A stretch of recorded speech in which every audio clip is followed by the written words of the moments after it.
Hai, bertemu lagi di IFC Info Trending Channel. Berita trending, cerita hot, isu sensasi yang terkini, semuanya anda dapatkan di sini.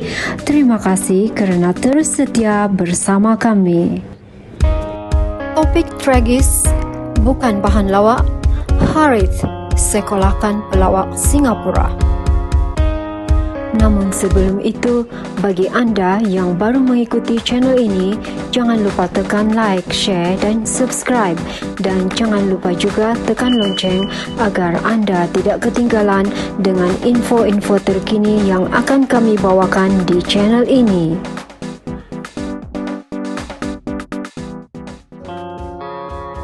Kuala Lumpur, pelawak Harith Iskandar percaya setiap pelawak seharusnya mengambil berat mengenai sentimen sensitif dan mengamalkan empati apabila membuat persembahan komedi berdiri.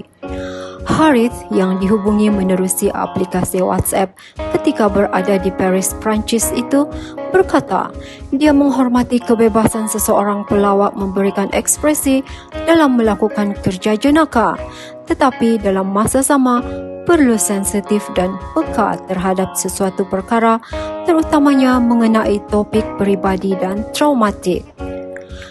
Kehilangan MH370 adalah peristiwa traumatik untuk rakyat Malaysia. Sebagai pelawak, saya hormat kebebasan ekspresi yang diperlukan oleh pelawak, tetapi ia sama penting kita kena peka dan sensitiviti dan empati apabila membuat lawak mengenai bahan tertentu, terutamanya mengenai topik sangat pribadi atau tragis. Komedi adalah alat berkuasa untuk belasan sosial, tetapi ia juga harus digunakan secara bertanggungjawab. Pelawak sebagai artis perlu menyedari impak kata-kata boleh menjadi pengaruh kepada orang lain, katanya kepada berita harian online. Kata Harith, sebagai pelawak, seseorang perlu sedar akan impak yang berpotensi memberi kesan kepada orang ramai. Komedi seperti semua seni adalah satu perkara yang subjektif, di mana apa yang jadi kelakar kepada seseorang tetapi mungkin tidak kepada orang lain. Saya tahu Jocelyn Chia sedang membuat persembahan di sebuah kelab di Amerika Syarikat, tetapi sebagai rakyat Singapura, dia perlu lebih bijak. Malangnya, dia tidak sedar pada zaman media sosial berkuasa membawa isu mengenai Malaysia dan MH370 mungkin memberi kesan lebih meluas, katanya. Berikutan itu, Harith berpendapat sebagai pelawak, niatnya mahu membuat orang ramai ketawa dan jenaka sepatutnya memberikan impak positif. Akhirnya, sebagai pelawak, niat kita sepatutnya membuat orang ketawa. Saya percaya pelawak dan stand-up komedi sepatutnya berusaha mencipta sesuatu yang positif dan inklusif, katanya. Terdahulu, seseorang pelawak wanita kelahiran Singapura bertindak keterlaluan memperlekeh Malaysia dalam satu persembahan komedi berdiri Singapura vs Malaysia yang dipercayai diadakan di Manhattan, New York baru-baru ini.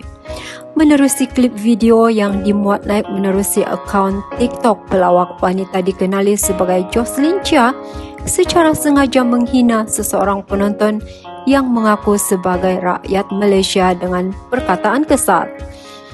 Selain itu, pelawak berkenaan turut membandingkan Malaysia yang hanya bertaraf negara membangun berbanding negaranya yang lebih maju selepas lebih 40 tahun berpisah dari tanah Melayu. Sepanjang rakaman video berdurasi 1 minit 29 saat itu, pengisian bahan lawak dipersembahkan Chia berbaur kata-kata hinaan dan memek muka memperlekehkan Malaysia. Ini termasuk jenaka keterlaluan menyentuh mengenai kehilangan pesawat Malaysia MH370 yang dikatakan tidak mendarat. Sekian info selebriti untuk kali ini. Terima kasih.